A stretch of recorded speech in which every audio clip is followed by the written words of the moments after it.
Hi, welcome to this edition of 10 in 10, where we look at 10 education technology topics in 10 minutes. So it's only 10 minutes of your life that you have to give up to watch one show. And so today we're talking about Google search tricks. These are like 10 tricks that you may or may not know about Google, and let's see if you know them. Now, here's our first trick. Using quotation marks. So most people, when they go to Google, they just type in the term. They just figure out whatever the term is. And so like, for instance, this one here, silly little candy. So they just type in the words silly and little and candy. But the trouble is that Google goes out and looks for every single website that has the word silly, that has the word little, and has the word candy in it. And so you can see that that one gives you almost 10 million search results. Now, let's use quotes. If we use quotation marks about silly, and then we got to, but this time we're just looking for little candy. We want that to be in quotation marks. And so then what it'll do, what Google will do, is that it'll go out and look for silly, but then it'll look for websites that just have the phrase little candy by itself. So silly, and then the phrase little candy. And so you can see that we've dropped down from 10 million search results down to about 241,000. So that's a lot easier to handle. And so that's a really good thing to do. So when you have some kind of phrase that you're looking for and you get so many search results, you're like, ah, man, I can't believe how many search. See if you can use quotation marks to put around some kind of phrase, and that will narrow down your search a lot. And that's one of the problems with Google, is that there's so many results you don't know which ones to go by.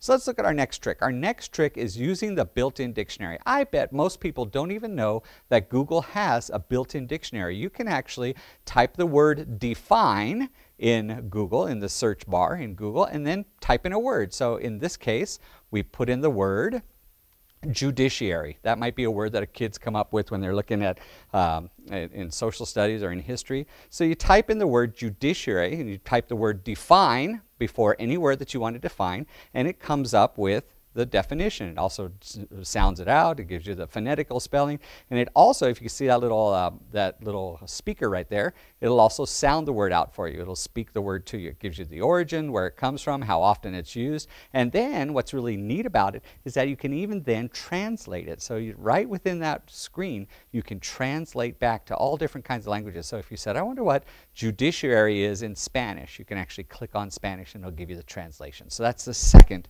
Google trick is using definitions. The next one is using a date range. Now remember, Google looks all over the place for ever and ever and ever. And so one of the things that you can do is you can say, I want to look just within this date range. So for instance, the one we've got here is Disney animated movies, and then we put in the date range that we're looking for, 1977. Then you put in 2 dots, dot, dot, to 1985. So then if you put in Disney animated movies, if you didn't do that, it would come back with every single Disney animated movie ever. But we're just interested in the Disney animated movies from 1977 and 1985. And so then you get a list of websites that's got a listing somewhere on their website of the Disney animated movies from 1977 and 1985. Now, what might happen is you'll get in this particular example, you'll get websites that have all the Disney movies, but that's true because they will also include those ones from 1977 to 1985. So using a date range is another neat little trick that you can use in Google.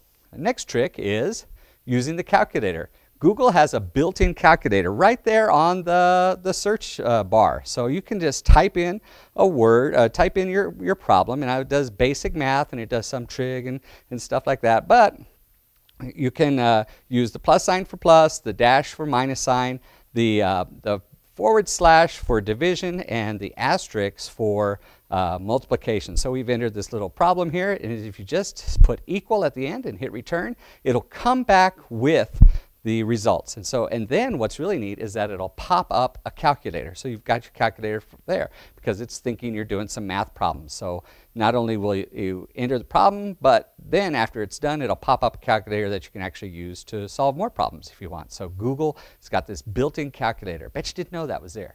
Okay. Now our next one is you can actually eliminate a word. So we're going to go back to that Disney animated movie example that we used a few seconds ago. So you can actually eliminate words from a search. And this is a great way of narrowing things down. So in this particular example, we want to look at animated movies, but we don't want Disney animated movies. So we're going to put a minus sign in front of the word Disney. So that what we'd be doing there is looking at animated movies that are not Disney movies. And so we wanted to go out and look.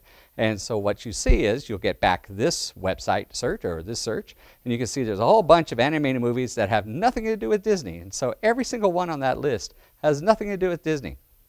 That's a great way of narrowing things down. So for instance, if you're doing a research paper and you're doing something on the Civil War, but you don't want anything about Abraham Lincoln, you can type in Civil War minus Lincoln. And then you'd get websites back that have to do with the Civil War that don't mention Abraham Lincoln on the website. So that's kind of a neat way to do. It's kind of like a reverse search. It's kind of like going backwards. So the next trick is search by reading level. This is a really neat and interesting thing that our teachers might be interested in. You can actually type in a search term, and then after you type it in, for instance, what we're going to do here is type for Julius Caesar. When we type in Julius Caesar, we can then, after we go there, we can pop up the reading level, and it'll give you the basic, intermediate, or advanced reading level. You can just click on basic, and it'll give you all the websites that it thinks are at a basic reading level. You can click on intermediate, you can click on advanced, it'll give you those websites. So you can actually pick the reading level. This is great for our English language learners, our early learners, our early readers, but it's also good for our advanced learners. If they don't want to read just a basic website, they want to go more in depth, they want to look at more difficult language, they can click on advanced. So that's a really neat way you pick that language, you pick the level of reading. So our next web trick is limit it to a single site. You can actually have Google just look at a single website. So for instance, here I typed in professional development. Now if I type in professional development, I'll get tons and tons and tons of results. But if I want to limit it to just a single site, so I click on, I put in a little colon and then ed.gov, for instance, that's a website I wanted to look at. That's the Department of Education website. You'll see that the results I get are just the professional development results on the ed.gov website. So you could also say, I don't know, you could say Hawaii and then colon nationalgeographic.com, or I don't know, all you have to do is you just enter that colon and then the website that you want to limit it to, and it'll just limit it to that particular website. So that's a really good tool to narrow things down. And that's really what you want to do with Google. You want to try to narrow things down as much as possible, because Google just goes out and searches for everything. All right, our next trick is search by a date range. This is different than the date range that we looked at earlier, where we're actually looking for websites that mention a date range. In Google, you can actually say, I want to look for something that happened within a website that was created within a certain date range. So for instance, I can type in any kind of something. Say I'm interested in articles about a celebrity that just passed away, or I'm interested in the plane that disappeared. I can type that in, and then I can say I want it in the last 24 hours, I want it from the last week, I want it in the last month or last year, or I can type anytime. Of course, if you type in anytime, you'll get all the results. So if you're trying to narrow it down, get the most recent information, you can even get it down to like the last 24 hours. So that's another great way. So you can search by a date range. All right. Our next one is, whoop, we went backwards, sorry. Our next one is the advanced search. The advanced search. The advanced search there is down in the lower right-hand corner, and that's one of those things that if you're not looking for it, you won't find it. So if you click on it, you'll find that it pops up, and it gives you a whole lot of opportunities for the advanced search, which is right there. You can narrow it by the field, you can narrow it by the website, all those things that we talked about you can put into this one advanced search site. Really great opportunity. So let's review. One last thing. There's this thing called vertical search. You can actually look at something. You can actually go to Google Scholar or Google Blogs, and you can actually just look for scholarly articles, or you can just look for blogs that have shown up. And you know what? we're going to run out of time. There's so much you can do in Google, and I'm out of time. Ah!